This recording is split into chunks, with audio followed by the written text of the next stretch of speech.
Hello everybody.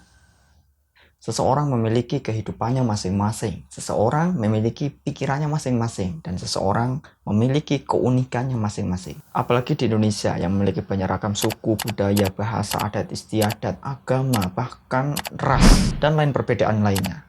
Pada kesempatan ini, seharusnya jika kita mengetahui beragam ini, beragam perbedaan yang ada di Indonesia, yang berada di bumi Nusantara yang besar ini, seharusnya rasis tidak ada di mana-mana.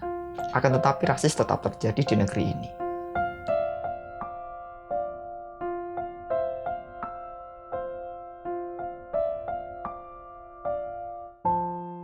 Sering sekali kami mengalami rasisme, diskriminasi itu kami sudah sangat sering sekali yang terjadi di sekitar lingkungan dan bahkan sampai di kampus-kampus juga. Itu sempat ada ibu dosen yang mengatakan kepada saya bahwa itu kenapa ya kalian orang Papua badannya bau, dekil. Terus ketika kami ngobrol itu kami susah untuk bernafas kayak gitu. Kami kuliah di sini karena yang kami pikir ya istilahnya kami masih berada di negara Indonesia. Jadi kami datang kuliah di sini.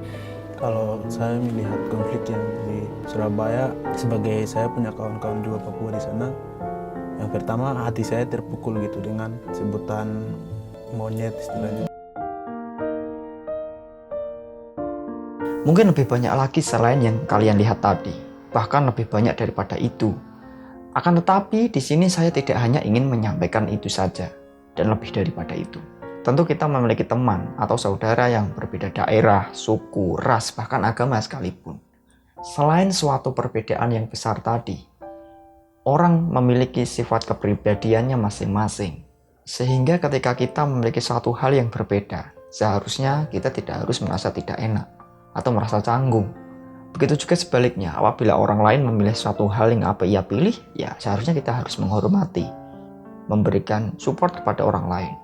Walaupun itu berbeda pandangan dengan kita, berbeda pendapat dengan kita, berbeda sudut pandang dengan kita, seharusnya hal yang seperti itu menjadi lumrah. Akan tetapi, yang terjadi kebanyakan tidak bisa melakukan seperti itu. Sehingga seorang hanya mengandalkan egonya saja, mementingkan dirinya saja, atau dalam bahasa Jawanya, mentingke wedeli dhewe. Ya, mementingkan pusarnya sendiri. Ya, seperti itu yang terjadi. Dan jika hal ini terjadi dalam circle kita, maka yang terjadi adalah salah paham, salah pengertian, tidak saling memahami, tidak saling mengerti. Pada akhirnya, bukan saling support, tapi saling membenci. Akan menjadikan hubungan berantakan, akan menjadi hubungan yang tidak sehat, akan menjadi circle yang toksik, dan lain sebagainya. Maka dari itu saya akan memberikan beberapa tips untuk teman-teman bagaimana cara mensikapi suatu perbedaan yang ada di circle kita. Yang pertama, pahami dirimu sendiri sebelum memahami orang lain. Ada quotes mengatakan bahwa musuh terbesar adalah bukan diri kita, akan tetapi musuh terbesar adalah nafsu angkara murka. Apabila kita memusuhi diri kita, berarti kita belum mengenal diri kita. Kita tarik benang merah. Pada intinya, diri kita tidak harus dimusuhi. Akan tetapi, diri kita adalah menjadi partner hidup kita. Partner untuk berkolaborasi. Partner untuk berpikir kreatif, berpikir positif, bergerak maju untuk grow up terus dan terus. Latihan dan latihan. Sehingga ketika kita mengenal diri kita, tidak akan mungkin kita membenci diri kita. Bahkan kita akan meminta maaf dan akan berterima kasih hingga saat ini kita bisa partner, selalu berpikir, bergerak terus bersama. Hingga pada saat ini kita bisa tumbuh, berpikir yang luar biasa, menemukan ide-ide yang cemerlang, menggali permata-permata intan yang ada di diri kita. Seharusnya diri kita tidak harus dibenci, seharusnya disayangi, dijadikan teman, jadikan partner dalam hidup ini dengan maksimal. Seperti itu kan. Yang kedua, jangan mudah menyimpulkan sesuatu. Bagaimana mungkin seorang akan mudah menyimpulkan sesuatu padahal dia itu tidak paham konteksnya? Ketika kita mengenal teman kita hanya 2 tahun saja, setelah itu menyimpulkan sifatnya seperti ini. Dia pemarah, dia suka menangis, dia suka bersedih, dia sombong, dia egois, atau lain sebagainya. Padahal kita baru mengenal hanya 2 tahun saja. Entah di perkuliahan atau di lingkup sekolahan. Akan tetapi, kita tidak tahu bagaimana mungkin kita menyimpulkan suatu seorang itu dengan 2 tahun itu, padahal dia memiliki suatu perjalanan hidup yang panjang dari nol ketika dia keluar dari rahim ibunya, nol tahun sampai 20 tahun seandainya, atau berapa umurnya. Lalu kita hanya menyimpulkan ketika kita mengenal atau bertemu dengannya selama 2 tahun bertemu dengannya. Gimana mungkin itu terjadi? Lalu hanya menyimpulkan sifatnya seperti ini, dan seperti itu.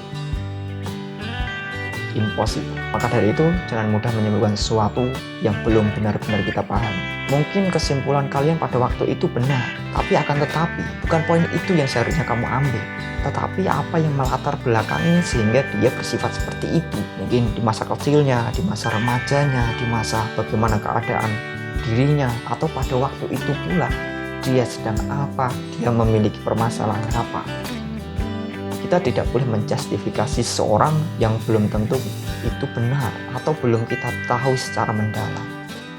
Yang ketiga, apabila kita yang diperlakukan seperti itu, atau kita dibenci teman kita, atau kita dijauhi teman kita, atau teman kita itu bersikap egois terhadap kita, yang kita lakukan apa?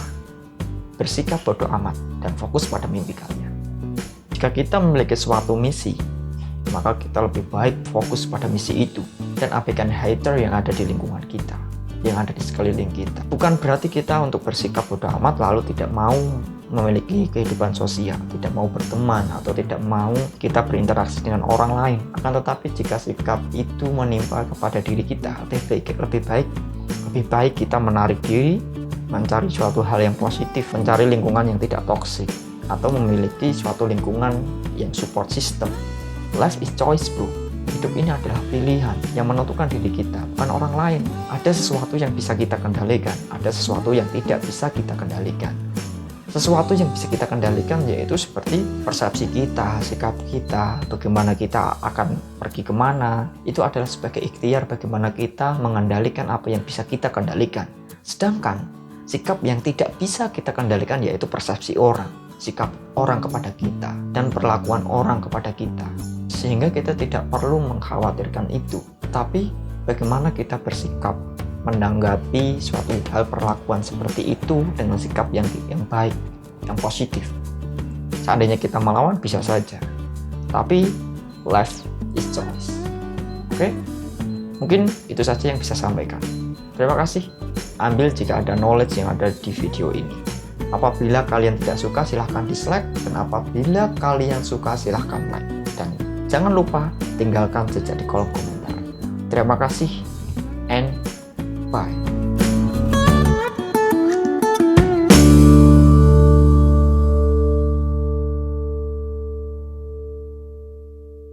Tenang.